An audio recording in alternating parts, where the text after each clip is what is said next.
250 अवैध बांग्लादेशी हैं जिन्हें ढाका डिपोर्ट किया जा रहा है। अवैध बांग्लादेशियों के घर वापसी की तस्वीरें हैं। एयरफोर्स के स्पेशल प्लेन से इन्हें भेजा जा रहा है और इस भेजने में संदेश ज्यादा बड़ा है। आप ये देखें, बांग्लादेश हमारा पड़ोसी देश है, लेकिन बीते कुछ महीनों में जब से वहां पर तख्ता पलट हुआ है, बांग्लादेश के साथ भारत के संबंधों में कुछ खटास और कुछ कड़वाहट भी दिखाई दे रही है।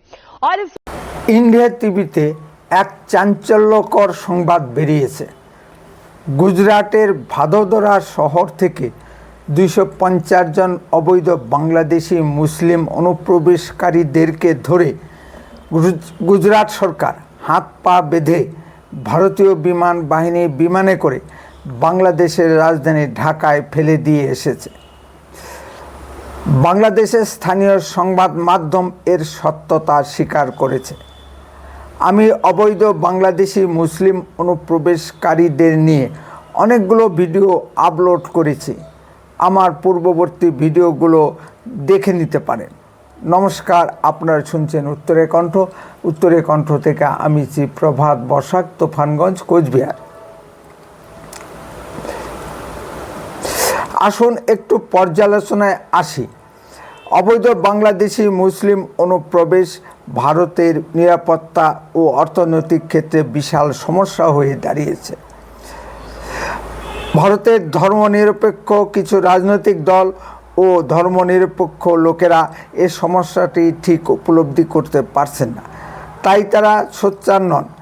এটি একটি প্যান ইসলামিক পরিকল্পনা। কিভাবে ভারতকে গাজওয়াতুল ই হিন্দ বা মুসলিম সংখ্যাগরিষ্ঠ দেশে রূপান্তর করা যায় তারই পরিকল্পনা। বিষয়টি হালকাভাবে নিলে বড় ভুল হবে। দেখুন, ইরান তাদের দেশে অবস্থানরত আফগান নাগরিকদের মেনে নিতে পারছে না।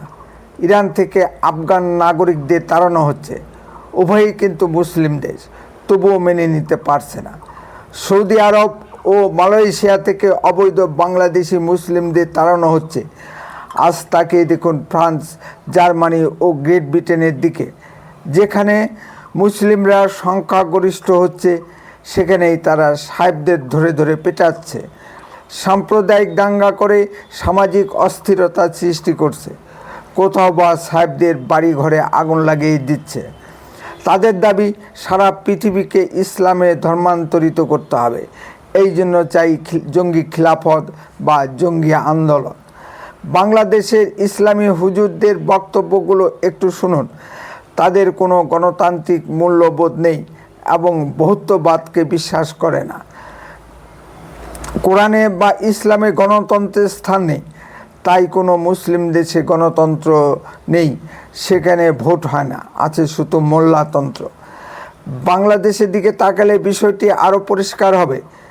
বাংলাদেশ তাদের বর্ধিত জনসংখ্যাকে কৌশলে ভারতের দিকে ঠেলে দিচ্ছে।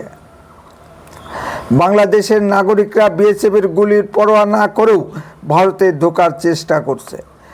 বাংলাদেশের সাংবাদিকদের বক্তব্যগুলো একটু লক্ষ্য করুন। গরিব মানুষ খেতে পায় না, একটু কাজের সন্ধানে গেছে, ভারত যেন মানবতার দৃষ্টিভঙ্গিটি বিষয়টি দেখে ইত্যাদি, যেন বিনয়ের অবতার। এই সাংবাদিকরাই যখন ভারতের বিরুদ্ধে বলে, তখন তাদের গলার স্বরগুলো একটু শুনবেন। কি উচ্চস্বরে ভারতকে গালাগালি করে। ভারতে প্রায় 5 কোটির উপর অবৈধ বাংলাদেশি মুসলিম অনুপ্রবেশকারী অবস্থান করছে। আজ পর্যন্ত যত বাংলাদেশি মুসলিমদের পুশব্যাক করা হয়েছে, বাংলাদেশ সরকার তাদের অস্বীকার করতে পারছে না যে তারা বাংলাদেশের নাগরিক নয়। ফলে বাংলাদেশের সরকার প্রতিবাদ করতেও পারছে না। এই অনুপ্রবেশের বিষয়টি বাংলাদেশের কোনো সরকারই কখনো স্বীকার করেনি, আর ভারত সরকারও বিষয়টি বাংলাদেশ সরকারের সামনে স্পষ্টভাবে তুলে ধরতে পারেনি। এই অবৈধ বাংলাদেশি মুসলিম অনুপ্রবেশকারীরা ভারতের নিরাপত্তার পক্ষে হুমকি স্বরূপ। এরা পাকিস্তানের হয়ে গুপ্তচর বৃত্তি করছে ও সাম্প্রদায়িক দাঙ্গা করে সামাজিক অস্থিরতা সৃষ্টি করছে। মুর্শিদাবাদ দাঙ্গার পিছনে এই অবৈধ বাংলাদেশি মুসলিম অনুপ্রবেশকারীদের হাত আছে। নানা ধরনের চোরা চালানের সাথে যুক্ত থেকে এরা ভারতের অর্থনীতিকে ধ্বংস করার চেষ্টা করছে। এরা আপনার আমার হাতের কাজ কেড়ে নিচ্ছে এবং সরকারি চাকরি পর্যন্ত বাগিয়ে নিচ্ছে। সংখ্যার জোরে এরা পঞ্চায়েত প্রধান থেকে শুরু করে এমএলএ এমপি পর্যন্ত নির্বাচিত হয়ে যাচ্ছে। এরা অতি দ্রুত ভারতের জনচরিত্র পাল্টে দিচ্ছে। ভারতের বিভিন্ন রাজ্য থেকে অবৈধ বাংলাদেশি মুসলিম অনুপ্রবেশকারীদের পুশব্যাক করা হচ্ছে, কিন্তু আমাদের পশ্চিমবঙ্গ থেকে কি একজনও অবৈধ বাংলাদেশি মুসলিম অনুপ্রবেশকারীকে ফেরত পাঠানো হয়েছে?